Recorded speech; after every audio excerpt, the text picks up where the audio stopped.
Galería de personajes del Oriente Antiguo. Tema 23. Alejandra Salomé. Buenos días, buenas tardes, buenas noches, según me escuchéis. Yo os hablo por la mañana y lo hago así porque viene ya la hora, se me echa encima del día. Hoy es día 2, martes, y hoy corresponde la clase, claro. Tengo un poco de miedo de que haya que interrumpir la charla por causa del ruido, porque parecía que iba a haber ruido fuera. Si así fuera, pues la interrumpiré y la seguiré cuando pueda. Por otra parte, el tema que hoy hablamos y es prácticamente continuidad del anterior, en el que hablábamos de Antíoco IV, pero sobre todo hablábamos de la sublevación macabea. Para entender este texto es muy importante que tengáis a la vista este cuadro genealógico que pongo aquí, de la dinastía Asmonea.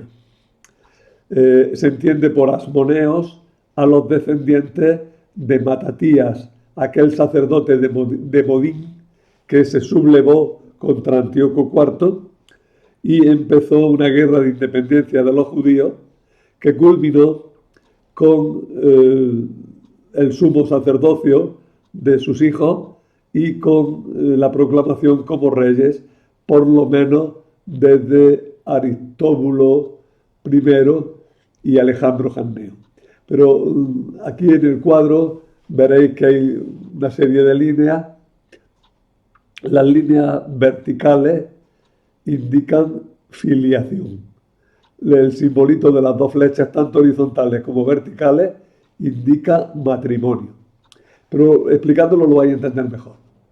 Matatías, el que se sublevó, tuvo 5 o 6 hijos, quizás son 6, pero aquí nos interesan estos 5.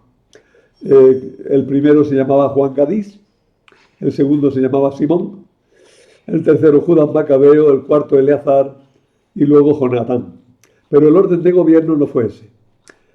A Matatías en el gobierno, más que en el gobierno, vamos a ser precisos, en la jefatura del ejército que implicaba el dominio, porque los asuntos familiares los llevó siempre Simón. Pero el que aparecía como jefe, el primer lugar fue Judas Macabeo, le sucedió Jonatán, por favor, pronunciar Jonatán, o como mucho Jonatán. Lo de Jonathan, eso es muy inglés, pero no es hebreo ni español tampoco, claro. El tercero fue Simón. Juan Gadís y Eleazar murieron antes de poder participar en el gobierno. A Simón le sucedió su hijo Juan Hircano. Juan Hircano I es el sucesor de Simón. Con Juan Hircano I empieza propiamente la dinastía Asmonea,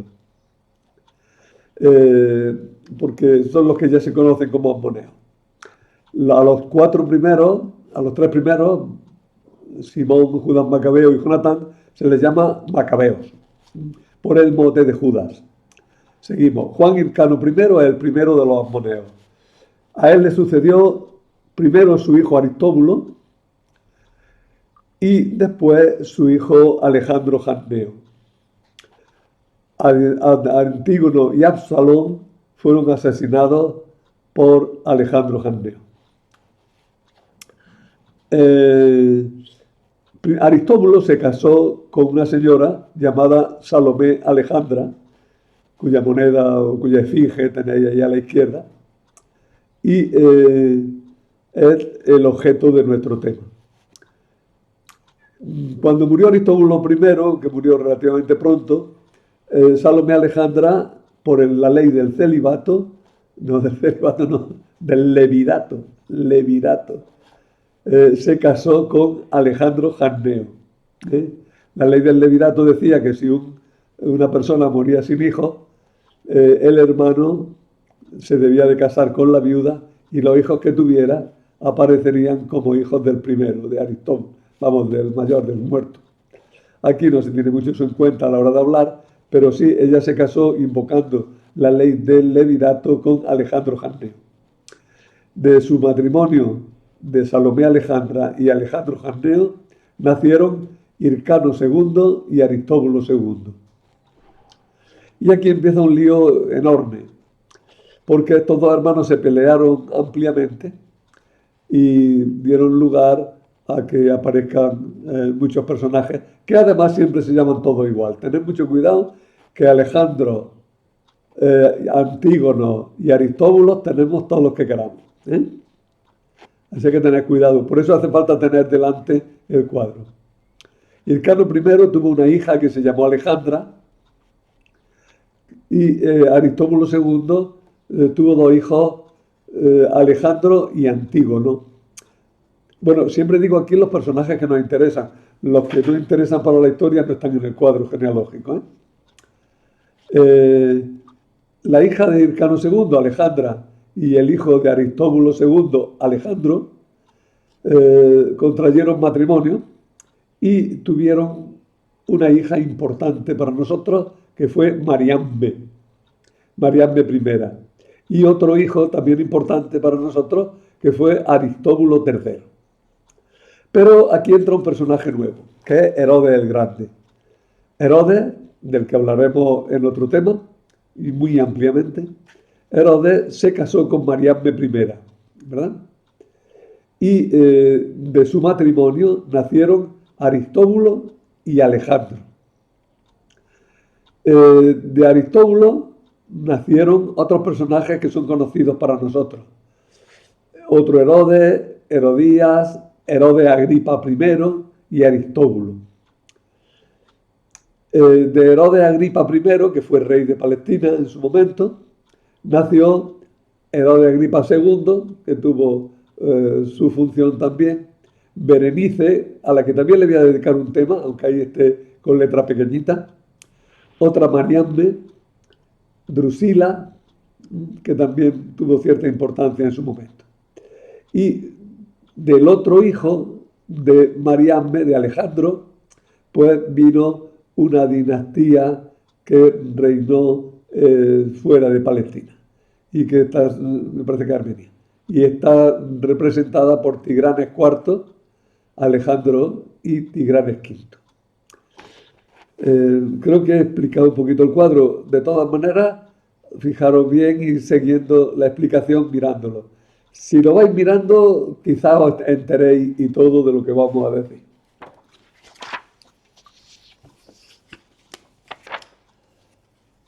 Cuando el rey seleucida Antíoco IV Epífanes Nicátor quiso suprimir por la fuerza de la ley la ley y las costumbres judías, un sacerdote judío que residía en Modín, cerca de Jerusalén, llamado Matatías ben Asmoneo, ben significa hijo de, se sublevó y con el apoyo de sus hijos comenzó una guerra de guerrillas contra el rey sirio. El rey sirio es Antíoco, es el rey seleucida. Murió pronto, Matatías murió pronto, y al frente del ejército quedó Judas, apodado Macabeo. La palabra Macabeo parece que significa martillo, otros dicen que no, que significa testigo. Bueno, sus hazañas las cuentan los libros de los Macabeos y también las cuenta Flavio Josefo, un personaje al que también le dedicaremos un tema. Su logro más importante fue la conquista de Jerusalén y la nueva dedicación de su templo, previamente purificado para el culto divino. Murió en batalla y le sucedió su hermano Jonatán, que consiguió que el rey griego le concediera el título de sumo sacerdote y lo reconociera como uno de sus nobles con autonomía para los asuntos judíos. Cuando él también murió, asumió todos sus cargos su hermano Simón, que había sido el gobernante civil de los judíos desde la muerte del viejo Matatías. Así es que fijaros en esto, que ya lo he dicho antes, pero lo repito. Matatías, estamos arriba. Matatías, cuando muere, en el gobierno de los asuntos civiles le sucede Simón, pero en los asuntos públicos, los asuntos del gobierno, del ejército, de la lucha contra el rey sirio, pues le sucede Judas Macabeo, que es uno de los generales famosos de la historia, ¿eh? Y que le pusieron ese mote de Macabeo, que muchos dicen que significa martillo, ¿eh? Otros dicen que significa otras cosas, ¿no? Ya lo he dicho. A Judas Macabeo, cuando muere en batalla, le sucede Jonatán, que es el que se hace rey, no rey todavía no, que se hace sumo sacerdote y es reconocido como noble por el rey de Siria y empieza a tener ya importancia en los asuntos del reino. Muere también Jonatán y le sucede Simón, que se queda con todo el poder. Cuando Simón es también asesinado, le sucede su hijo Juan Hircano I.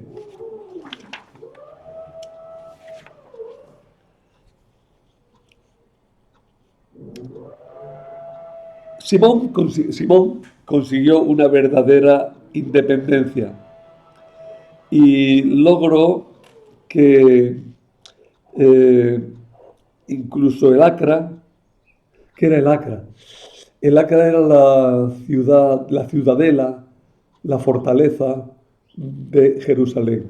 Una fortaleza que tenía carácter de ciudad, de polis griega, ¿eh? Y que incordiaba mucho a los habitantes de Jerusalén.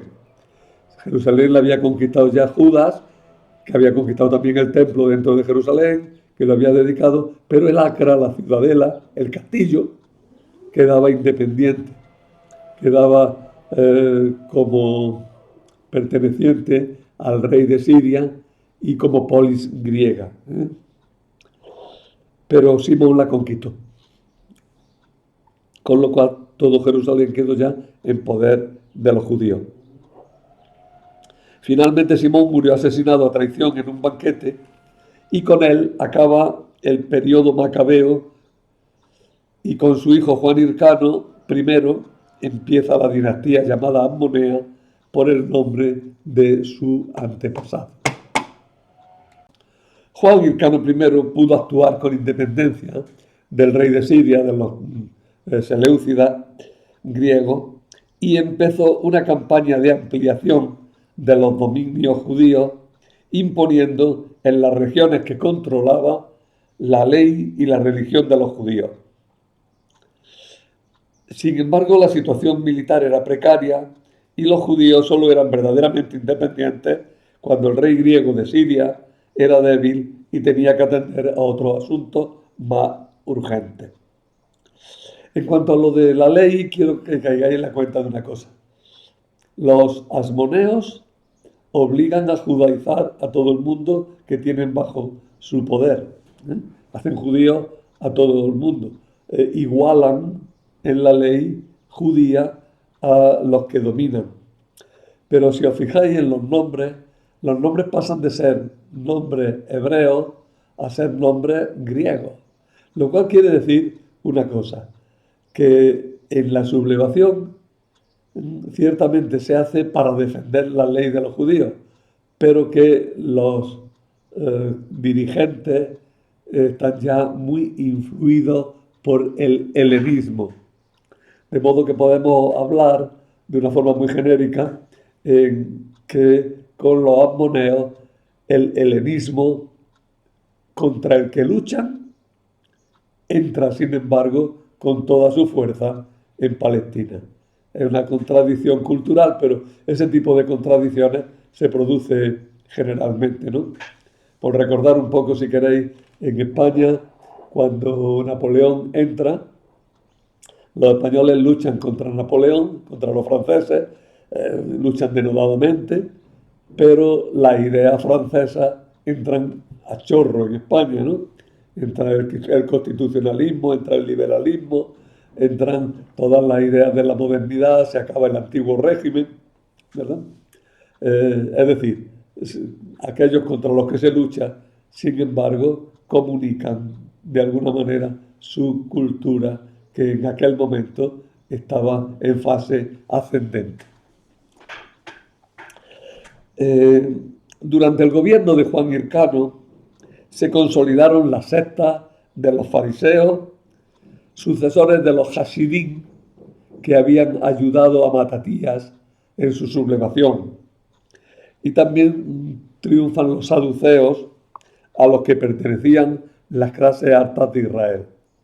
Por tanto, se consolidan estas dos sectas, de las cuales ahora no voy a hablar apenas, simplemente deciros, los fariseos serán los espirituales, los que quieran conservar la ley con una devoción muy fuerte.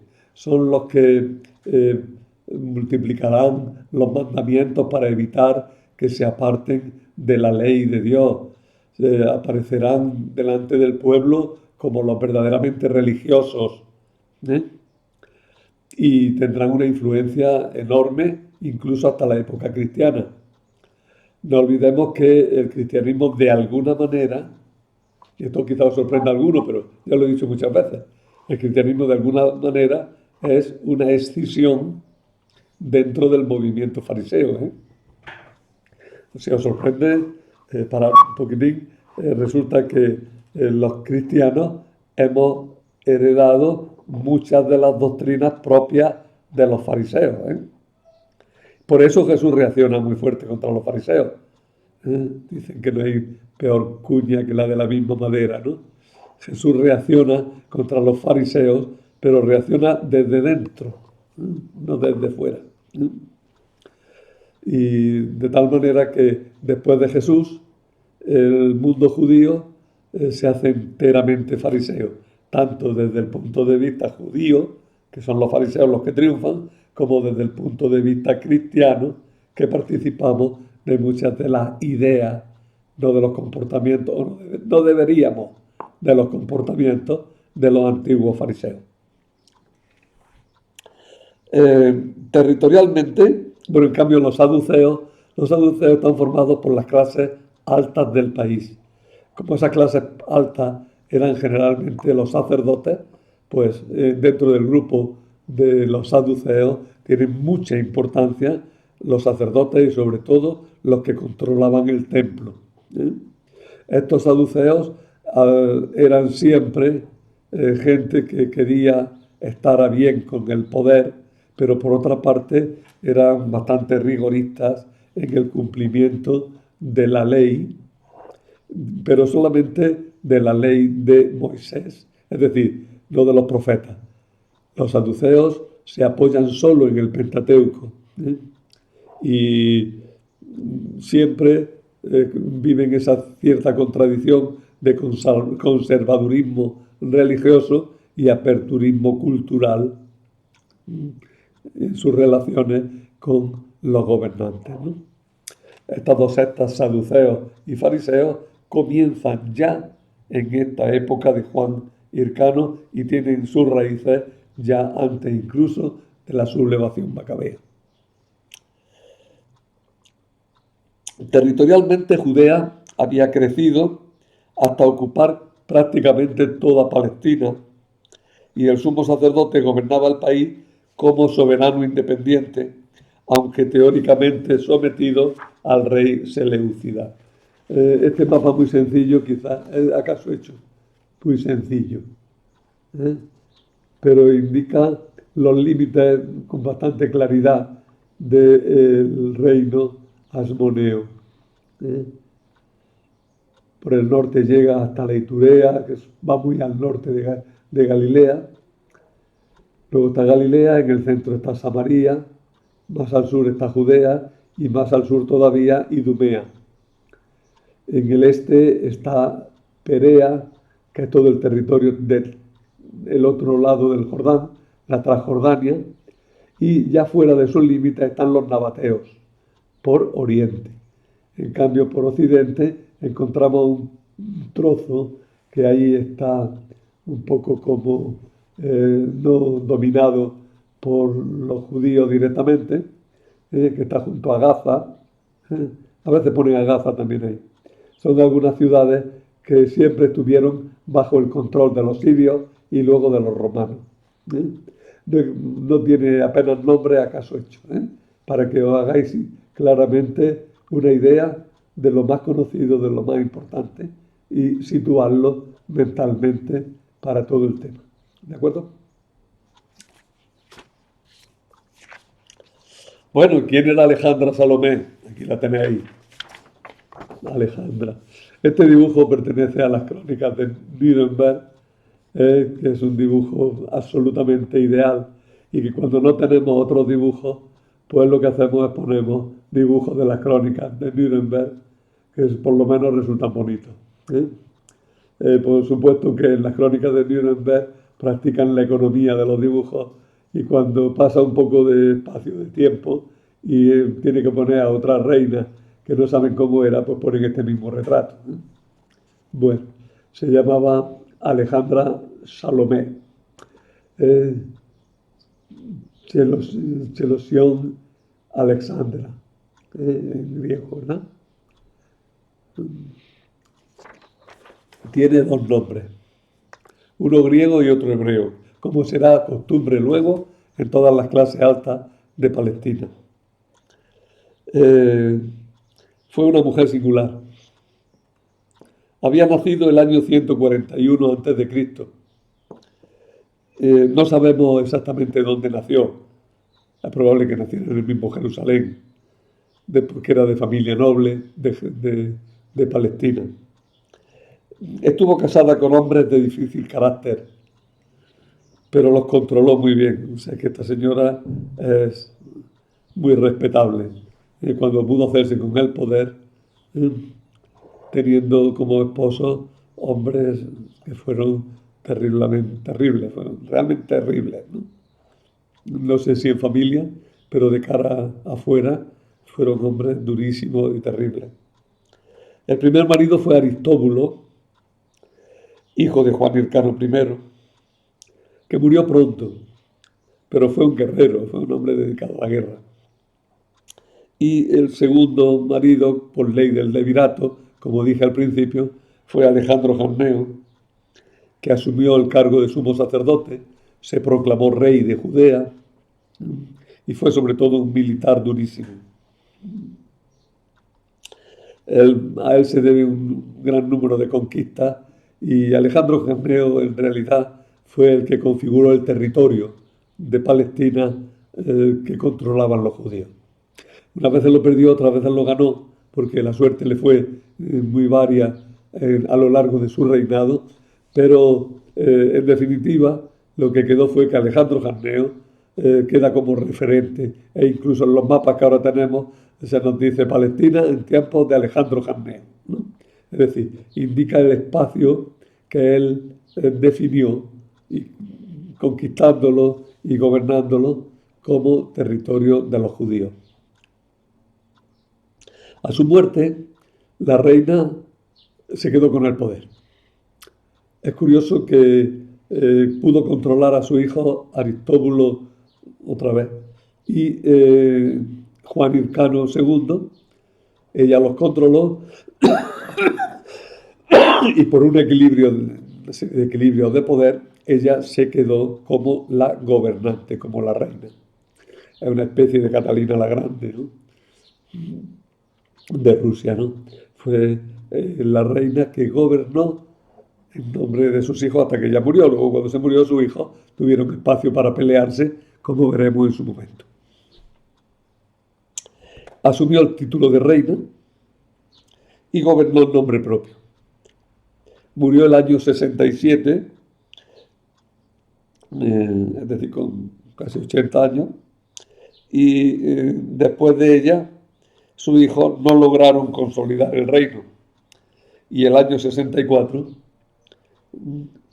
Pompeyo conquistó Jerusalén. Podemos hablar de la última reina independiente de verdad. Aunque su hijo Juan Hircano y su hijo Aristóbulo tuvieron en algunos momentos cierta independencia, antes de que, como digo, Pompeyo, el año 64, conquistara definitivamente Jerusalén. Pompeyo, como sabéis, es un general romano que anduvo peleado con Julio César en su momento.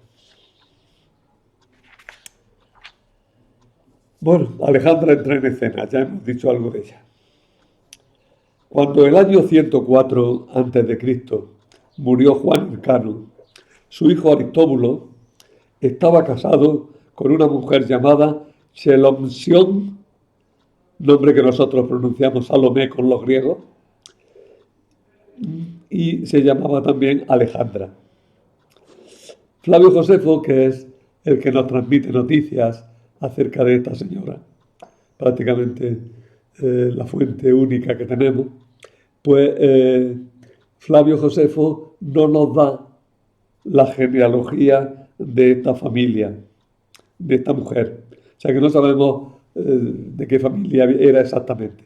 Pero hay una suerte porque en fuentes rabínicas, es decir, a través de las leyendas o las historias que transmite el Talmud, del Talmud. El Talmud es un libro sagrado judío, casi sagrado judío.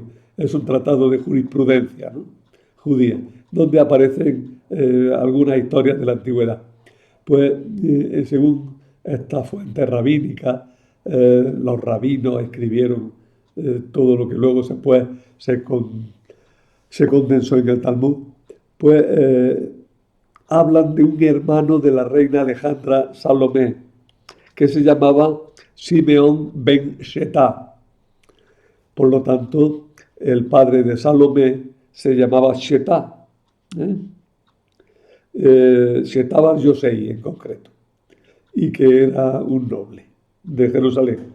Hombre, que era un noble se infiere del mero hecho de que la casaran con Aristóbulo, ¿no?, que era el que iba a ser el rey.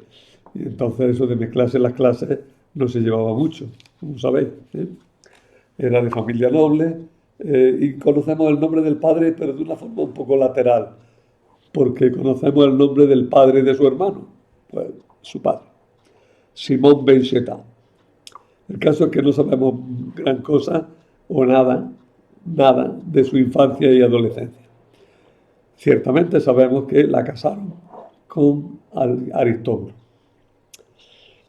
Cuando murió Juan Hircano dejó su herencia a Aristóbulo, el que se constituyó como sumo sacerdote. Pero Juan Hircano quería que su propia mujer controlara el gobierno. Pero Aristóbulo fue más rápido y apresó a su madre, la metió en la cárcel y la dejó morir de hambre. Eso nos lo dice Flavio Josefo, que es bastante teatral al narrar la historia, pero ya digo, no tenemos otra. O sea que cuando murió Juan Hircano, su propia mujer quiso controlar el gobierno, pero su hijo, Aristóbulo, cogió a su madre rápidamente, la encerró en la cárcel y la dejó morirse de hambre. Y él se casó con Alejandra Salomé y se dispuso a gobernar. Además de encarcelar a su madre, encarceló también a sus hermanos, Absalón y Alejandro. Dejó libre a Antígono, que lo hizo jefe de una sección del ejército, pero pronto también se dio cuenta de que este hombre, Aristóbulo, o sea, este Antígono, podía conspirar contra él. Y dicen, Josefo es muy malintencionado, dice Josefo que intrigó contra Aristóbulo y Aristóbulo reaccionó matándolo. Vayamos rápido, pero por instigación de su mujer Alejandra Salomé, que ya empieza a mandar en esta época. Aristóbulo I, ayudado por su hermano Antígono, que mató, había dirigido previamente una campaña militar en Galilea en la que siguió la política de judaización forzosa. Y como antes os dije ya un poco, esto sorprende porque el mismo Antígono se titulaba oficialmente Filoheleno, es decir, amigo de los griegos. Fue el primero de los asmoneos que utilizó el nombre de rey, pero no se conservan monedas de su época que lo atestiguen. Poco después de la muerte de Antígono, el año 103, murió también el mismo Aristóbulo, no de remordimiento, sino al parecer porque cuando ya asumió el poder ya estaba enfermo. Alejandra quedó viuda y sin hijos. Y lo primero que hizo Alejandra Salomé fue liberar a sus cuñados, invocando la ley del celibato, la ley del levirato, se casó con Alejandro Janneo, que fue proclamado sumo sacerdote y rey de Judea. Pero las monedas que acuñó lo titulan claramente Basileus, rey. Tanto en griego, Basileus, como en hebreo, Melech.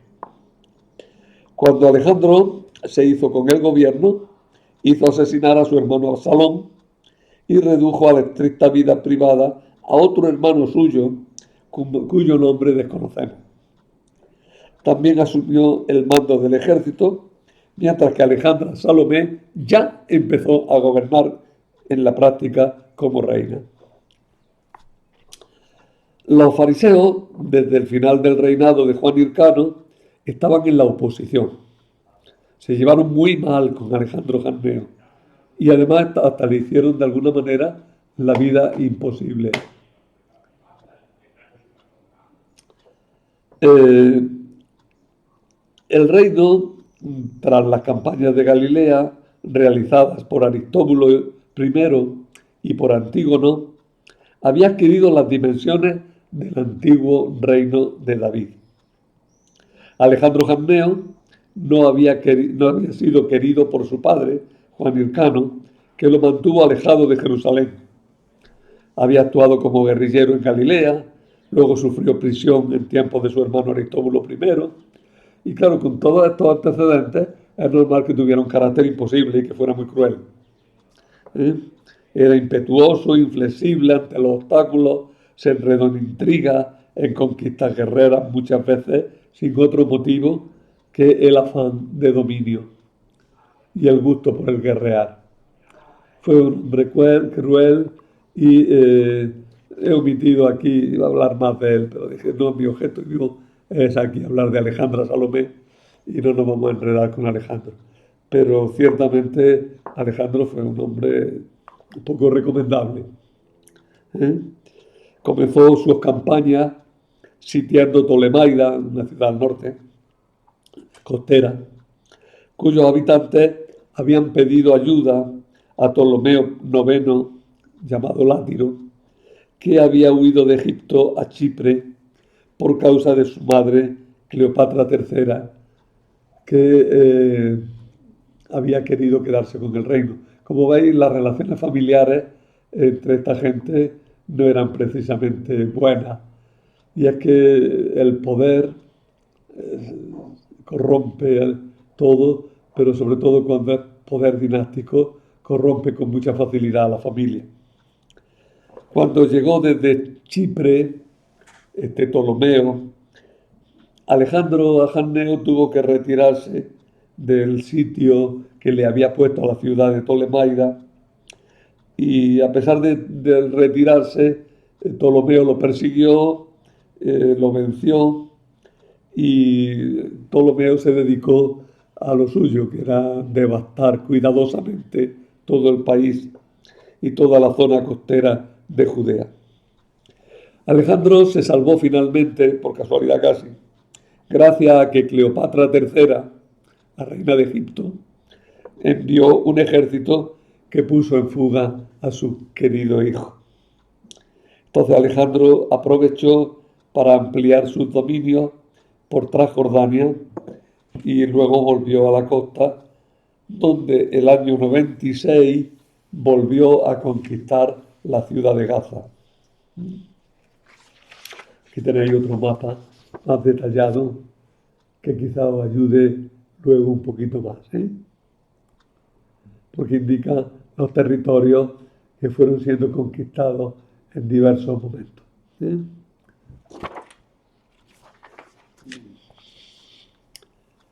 Una nueva campaña en Transjordania terminó con una derrota ante los nabateos que lo obligaron a refugiarse en Jerusalén. Bueno, todas estas campañas militares, pero mientras tanto en casa las cosas no iban precisamente bien. Los fariseos a Alejandro le echaban en cara que se titulaba rey, cuando ese título solo lo podía tener un descendiente de David, que siendo sumo sacerdote se había casado con su cuñada, que era virgen. Se callaban aquí que lo había hecho en virtud de otra ley, que era la ley del levirato, que siendo sumo sacerdote se pasaba la vida mezclado con soldados extranjeros. Lo importante es que eran extranjeros, y mercenarios, impuros e incircuncisos, y que por todo lo anterior era un sumo sacerdote indigno de ejercer el cargo. Como comprenderéis, Alejandro no estaba dispuesto a aceptar esa sarta de insultos y se la tenía jurada a los fariseos. Más todavía, en la fiesta de los tabernáculos le organizaron un tremendo lío cuando se equivocó en la liturgia al hacer una libación. Libación es vaciar agua, ¿no? O un líquido, agua generalmente, al pie del altar. Y lo hizo, la libación la hizo al pie del altar en vez de sobre el altar. Y eso indicaba que no se sabía el ritual y que por tanto, pues como sumo sacerdote, dejaba bastante que desear. La gente arrancaba los frutos de los ramos que llevaban con motivo de la fiesta y se los tiraban entre insultos. O sea que lo echaron a tomatazos, ¿eh? Alejandro, que no aguantaba broma, reaccionó con una violencia inusitada y murieron más de 6.000 personas. Y él se fue a lo suyo, que era el ejército, y dijo: ahí en Jerusalén os la apañáis como podáis. Aprovechando su debilidad, estalló otra guerra más, otra insurrección, que según Josefo duró 6 años. De esta guerra no sabemos apenas más que una línea muy general, ¿eh? Y que según Josefo, vamos a decir, murieron por lo menos 50.000 judíos del bando opuesto. Los muertos de su bando no se cuentan, porque eran mercenarios de Anatolia, ya que no se fiaban ni de los judíos, ni mucho menos de los griegos sirios. Tanto muerto parece ya excesivo, pero es lo que cuenta Josefo, que en cuestión de números tiene la pluma ligera. Ofreció la paz a Alejandro Janeo, pero los fariseos contestaron que no habría paz hasta que no estuviera muerto. La guerra siguió. Los fariseos pidieron ayuda al rey de Siria, que por entonces era Demetrio III el Eucero, sobrino de Antíoco IV, que ya había muerto. Alejandro fue vencido en Siquem y tuvo que ir a refugiarse de nuevo al desierto. Pero los fariseos se dieron cuenta del disparate que habían hecho, entregándose al enemigo. Entonces, cuando se dieron cuenta, desertaron del ejército de los sirios y se unieron a Alejandro. Demetrio, viendo que se había metido en un avispero, cogió su ejército y se volvió para Antioquía. Tampoco le faltaron allí las avispas, porque allí se encontró que había otro pretendiente que quería quedarse con el trono de Siria. La represalia de Alejandro, ya vencedor, fue muy cruel. Hizo crucificar a 800 jefes enemigos. Alejandro, con una teatralidad que le caracteriza en su relato, digo Flavio Josefo. Flavio Josefo, con una teatralidad muy característica suya, dice que el rey lo hizo crucificar mientras que él comía y bebía, contemplándolos, estando él con sus concubinas. algo absolutamente abominable. Muchos tuvieron que huir al desierto, donde solo volverán en tiempos de Alejandra. Con el final de la guerra civil, Judea entró en un periodo de paz porque ya no había más, en la paz del cementerio. La población estaba extenuada después de tanto desastre. Pero Alejandro no se podía estar quieto y empezó una nueva serie de campañas en Transjordania para establecer sólidamente su hegemonía en la Decápolis. El reino judío adquirió así una extensión mayor a la de ningún otro momento antes de la época de Herodes. Alejandro, ya viejo, con una fiebre espartana que lo devoraban, se entregó al trago y a la juerga, que acabaron de consumirlo. Ya a punto de morir, llamó a su mujer, Alejandra Salomé, y le encargó que se hiciera amiga de los fariseos, que eran los únicos que podían garantizar la continuidad de la dinastía y del reino y de dar paz a un país que estaba maltrecho por tanta guerra y tanta sublevación. Alejandro Janneo murió el año 76 a.C.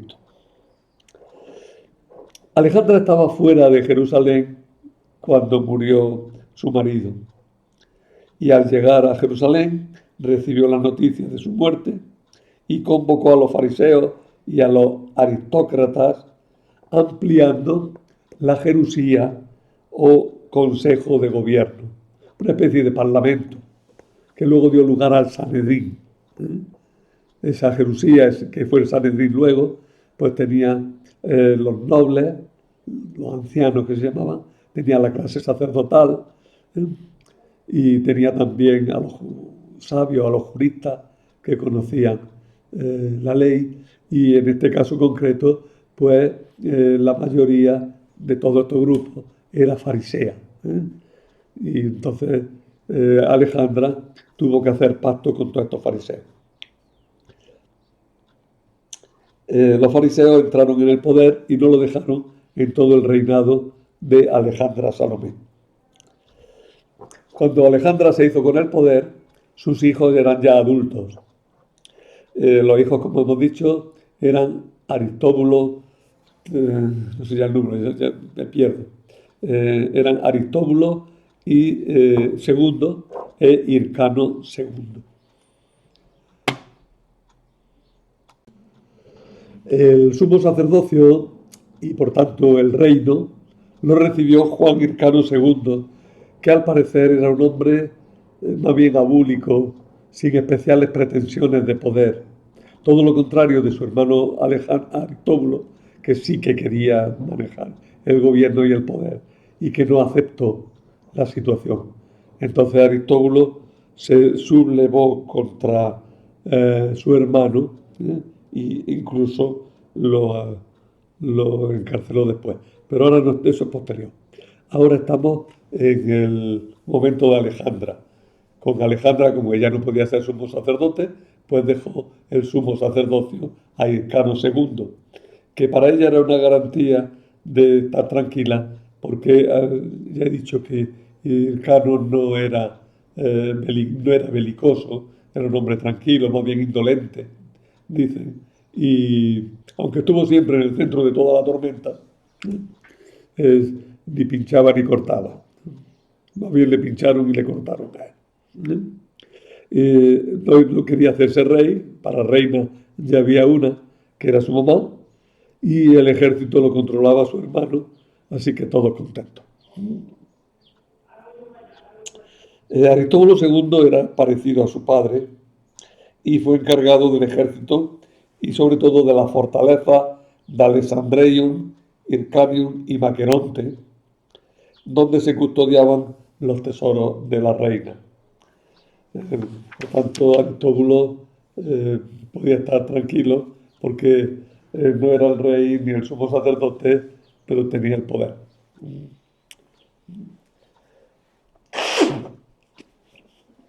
Los fariseos arreglaron sus cuentas con los amigos del rey, es decir, mataron a todos los que pudieron, que al final había sido bueno con los fariseos, claro.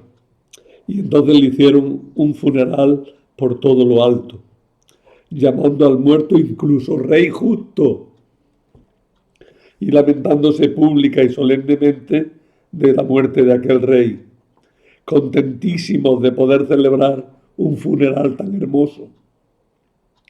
La reina, que no se debía fiar demasiado de sus nuevos amigos fariseos, mantuvo las tropas mercenarias como guarnición en diversas fortalezas del reino.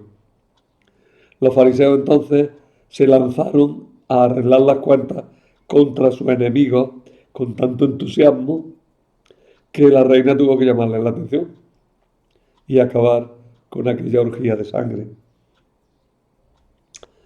Así pues, tranquilizados los fariseos, alejado Aristóbulo de Jerusalén, contento Hircano II, se entregó el poder sobre el templo a los saduceos y todos satisfechos.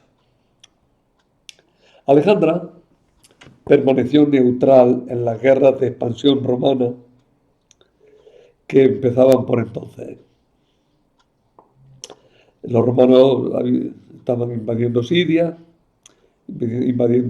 querían invadir Palestina, intervenir en los asuntos de los nabateos, intervenir ya en Egipto, estamos ya al acecho.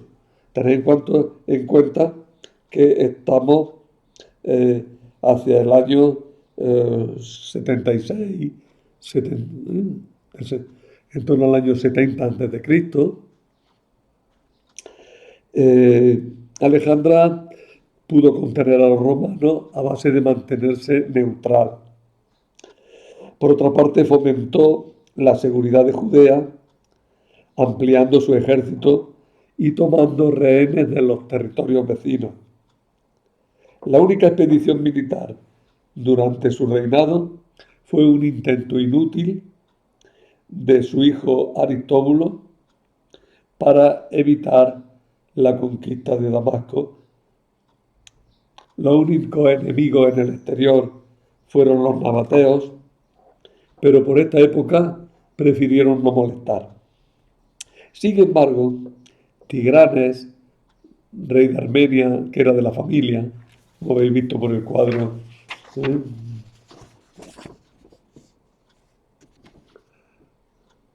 bueno, este Tigranes es el padre de Glafira. Bueno, es un lío por aquí, Pero los Tigranes de Armenia empiezan a tener importancia para Palestina en esta época. Bueno, Tigranes quiso invadir Siria, llegó a Palestina y Alejandra se asustó y le pagó un tributo fortísimo. Lástima de tributo porque apenas lo había pagado, los romanos llegaron y pusieron en orden a Tigranes, mandándolo a su casa y diciéndole que allí en Palestina no tenía nada que ver.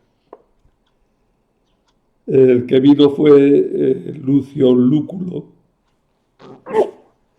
que invadió Armenia, y Tigranes, cogido por la espalda, tuvo que abandonar Siria para defender su causa.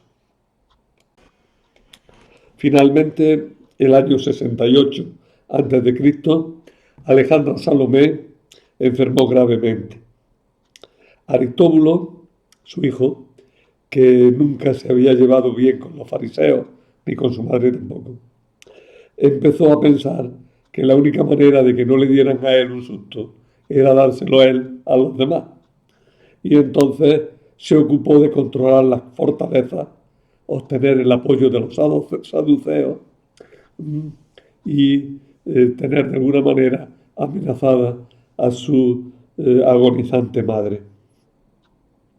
Los fariseos, asustados, acudieron a la reina, pero ya digo que la reina en ese momento ya no estaba para política, sino para jarabe. Y el año 67 murió. Todos asistieron muy apesadumbrados a los funerales de la reina, pero todos estaban dispuestos a luchar con fiereza para quedarse con el poder. Todos menos Hircano II, que sin embargo, como he dicho antes, estará siempre en el centro del huracán. Salomé dejó un buen recuerdo entre los judíos como gobernante porque trajo paz y prosperidad a Judea en general. ¿eh? Pero luego, desgraciadamente, fue olvidada por la historia y si no llega a ser por Flavio Josefo, que contó muchas historias de esta época, historias que hemos resumido en este tema, pues no hubiéramos conocido nada. Fue Flavio Josefo el que nos informó de todo esto. Así es que la reina Alejandra Salomé queda muy desdibujada, pero sí queda como una mujer poderosa, una mujer que también intentó ser ecuánime, que gobernó el país con fortaleza, que supo manejar a todos, que dio prosperidad, que dio paz a Judea, lo cual fue no poco. Todavía hoy día una calle de Jerusalén lleva el nombre de Alejandra Salomé. Más bien por la parte Salomé. Se llama calle de la reina Shalomción. Shalomción, esta reina, Shalomción, yo digo que es Salomé, es la reina esta de la que hemos hablado. El próximo tema seguiremos con esta familia que dará mucho que hablar todavía.